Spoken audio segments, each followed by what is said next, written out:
అధికార పార్టీకి ఆ ఎమ్మెల్యే కంటి మీద కొనుక్కు లేకుండా చేస్తున్నారా?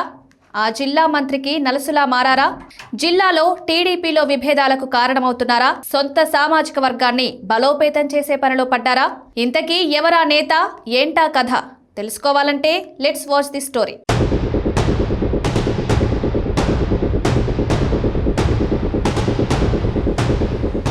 శ్రీకాకుళం జిల్లా రాజకీయాలు ప్రత్యేకంగా ఉంటాయి. ఇక్కడ కుల సమీకరణకు పెద్ద పీఠ ఉంటుంది.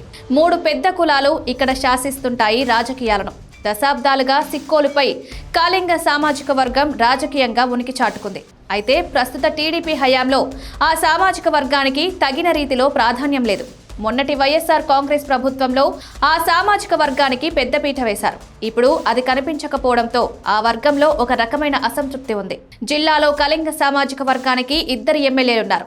ఇచ్చాపురం నుంచి బెందాలం అశోక్, ఆమదాల వలస నుంచి కూన రవికుమార్ ఆ వర్గం నుంచి గెలిచారు. ఆ ఇద్దరిలో ఒకరికి మంత్రి పదవి ఇస్తారని అంతా భావించారు. కానీ మంత్రి పదవి కింజారపు అచ్చెన్నాయుడు ఎగరేసుకుపోయారు. అప్పటి నుంచి కాళింగ సామాజిక వర్గం గుర్రుగా ఉంది. అయితే సీనియర్ ఎమ్మెల్యేగా కూన రవికుమార్ ఉన్నారు. రాష్ట్ర శాసనసభ స్పీకర్ గా ఉన్న తన మామ తమ్మినేని సీతారాంను చిత్తుగా ఓడించారు రవి. జాయింట్ కిల్లర్ గా నిలవడంతో తనకు మంత్రి పదవి ఖాయమనుకున్నారు. 2014లో తొలిసారి గెలిచిన రవికి విప్ పదవి ఇచ్చారు. దానికి పదోన్నతిగా ఇప్పుడు మంత్రిగా అవకాశం ఇస్తారని చూశారు. కానీ ఆ పదవిని అచ్చెన్నాయుడు ఎగరేసుకుపోయారు. అప్పటి నుంచి పార్టీ హైకమాండ్ తో పాటు అచ్చెన్నాయుడు తీరుపై ఆగ్రహంగా ఉన్నారు కూన రవికుమార్. శ్రీకాకుళం జిల్లాలో ఎటువంటి సమీక్ష జరిగినా రవికుమార్ హాజరవుతున్నారు. అధికార పార్టీ అని చూడడం లేదు. చివరకు మంత్రి అచ్చెన్నాయుడును సైతం లెక్క చేయడం లేదు. జిల్లా అభివృద్ధి సమీక్ష సమావేశం వచ్చిందంటే చాలు హల్చల్ చేస్తున్నారు.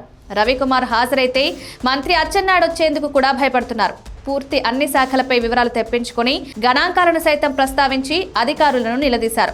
తద్వారా ప్రభుత్వంతో పాటు మంత్రి అచ్చెన్నాయుడు తీరును ఎండగడుతున్నారు. అధికార యంత్రాంగంపై పూర్తి పట్టు సాధిస్తున్నారు. అయితే జిల్లా మంత్రిగా ఉన్న తనను లెక్క చేయకుండా అధికార యంత్రాంగాన్ని శాసిస్తుండడాన్ని జీర్ణించుకోలేకపోతున్నారు అచ్చెన్నాయుడు.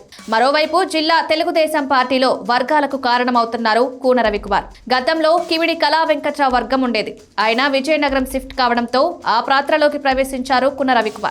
ఒకవైపు కాళింగ సామాజిక వర్గం, ఇంకోవైపు కింజారపు వ్యతిరేకులను ఏకతాటిపైకి తెచ్చే పనిలో ఉన్నారట రవికుమార్.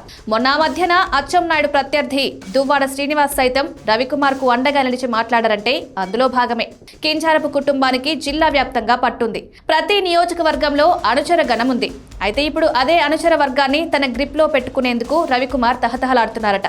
వచ్చే ఎన్నికల్లో పరిణామాలను చూసి కింజారపు కుటుంబాన్ని దెబ్బతీయాలన్నది రవికుమార్ ప్లాన్. మరి అది ఎంతవరకు వర్కౌట్ అవుతుందో చూడాలి.